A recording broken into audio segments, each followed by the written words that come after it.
Are the New York Knicks long-term NBA Finals contenders? We're going to break that down on today's show as ESPN has put out a recent article, and I got to tell you where the New York Knicks rank. Before we do, though, if you're ready for the Knicks to win the NBA Finals, to put a banner in the rafter of MSG, go down right now and hit that thumbs up icon.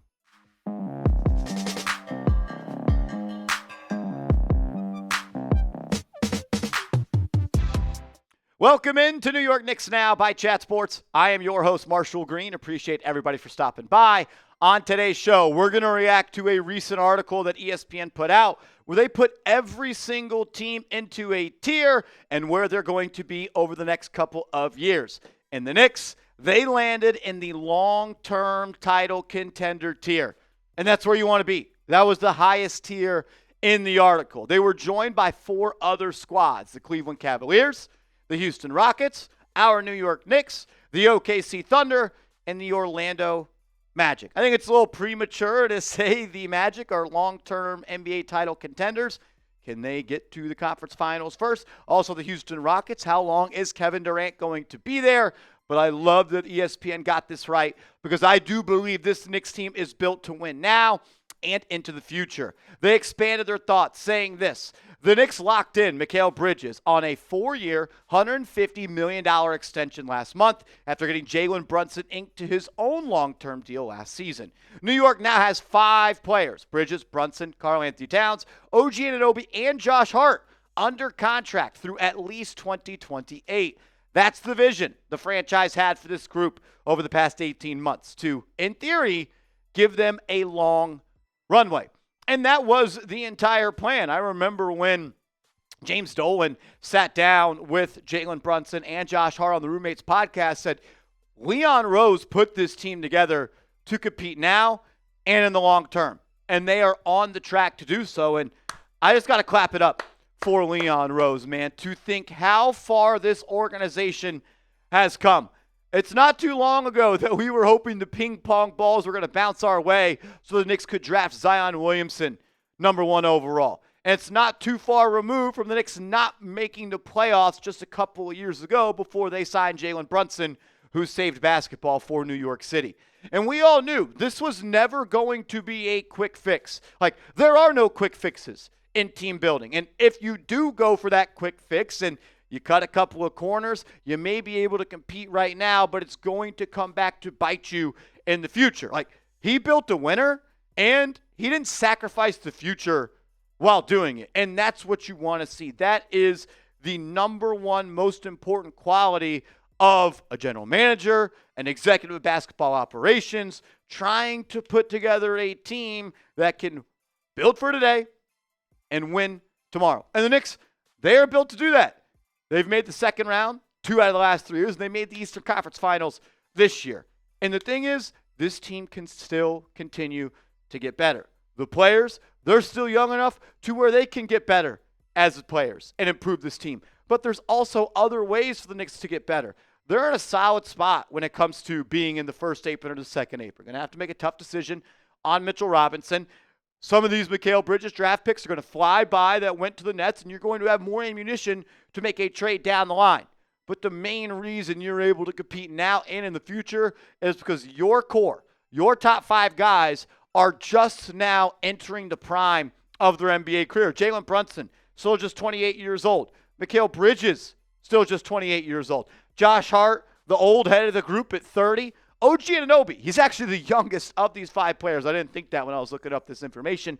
And Karl Anthony-Towns, 29 years old, will turn 30 during the NBA season. And when you look at the Knicks cap sheet and you view, like, where do all these contracts line up, you can see that there's going to be somewhat of a hard reset either in the 2028, 2029 season, as OG Anunoby has a player option, Jalen Brunson has a player option, Karl Anthony-Towns is a free agent, as is Josh Hart. And if OG and Brunson opt into those player options, you're going to have only one player on your roster in 2029, 2030, and that is Mikal Bridges. So they've done a good job of accumulating talent, getting them on the same timeline, and opening up the championship window with hopefully no end to that window in near sight.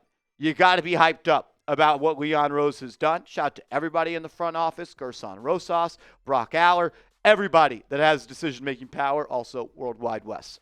I guess my question to you is this.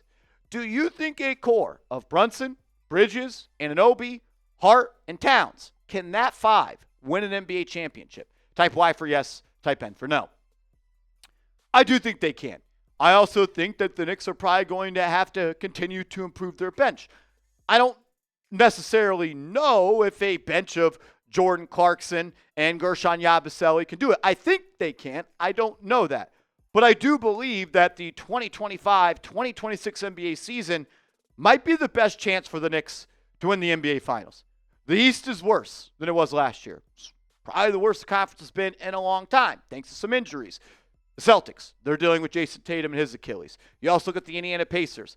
They're dealing with Tyrese Haliburton, his Achilles injury. I think it's the Knicks, and I think it's the Cavs, and they're on a collision course to the Eastern Conference Finals. The Magic, who are listed in that contender tier, they're still young. Are the Atlanta Hawks ready to contend? The East is open. The Knicks, they got to take advantage of that opportunity. Coming up next, some scheduling information for the Knicks has been released. We know who they're playing on opening night. We know who they're playing on Christmas Day.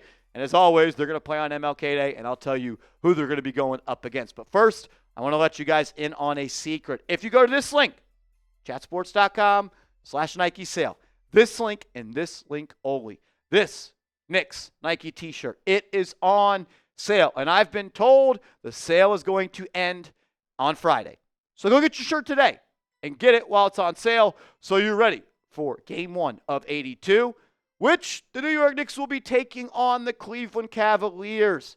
Opening night on ESPN, October 22nd. The NBA will open up on Tuesday, October 21st. I guess the Knicks aren't big enough and primetime enough to play on that day, even though they always lead the NBA playoffs in ratings. I don't really care. I kind of like playing the next day. We are taking on the Cleveland Cavaliers. Other notes, the Spurs will be taking on the Mavericks. And you guys saw the other stuff as well. But you're going to get to see the Cleveland Cavaliers again on a primetime stage. I said it earlier. I think they're on a collision course for the Eastern Conference Finals. And with them playing on opening day and again on Christmas Day, you're going to get a preview of that. The Knicks, that matinee tip-off on Christmas Day at noon Eastern time, followed by an awesome slate of NBA action. And then on MLK Day, the New York Knicks will be taking on the Dallas Mavericks. And Cooper Flagg, probably should be Cooper Flagg on this graphic instead of Anthony Davis. We got producer Sam in here, huge Knicks fan, actually changed from being a Mavericks fan to a Knicks fan once they signed Jalen Brunson. Totally kidding. He's rooting for the Mavs, and he knows he's catching an L on MLK Day. Good matchup. I actually think the Mavericks are going to be better than some people expect this year. I want to talk about the Cleveland Cavaliers before we bounce on out of here. You're playing them on opening night. You're playing them on Christmas Day. They are the two teams with the best odds to not only win the Eastern Conference, but win the NBA Finals in the East. And they're a really good team. Darius Garland, Donovan Mitchell, Max Strus, Evan Mobley, Jared Allen. You could argue it's one of the best starting fives in the NBA. They added Lonzo Ball in the offseason. If he's able to stay healthy, I think that raises the ceiling for this team. I am a huge DeAndre Hunter fan. I loved that pickup last year. I called them trade deadline winners, and I believe it's going to help them even more this year. They're a little bit more thin. No Ty Jerome, no Sam Merrill. Well, I think they actually did. Did they bring Sam Merrill back? I don't remember. I know Ty Jerome, they did. Sam Merrill is back with the Cleveland Cavaliers. Jerome's a big loss. He was a huge scorer for them off the bench. Lonzo Ball, not much of a scorer, but it gives you more defensive versatility to where you can have Garland or Mitchell run the point at all time with Lonzo guarding those twos. They're a good team. There's no doubt about it.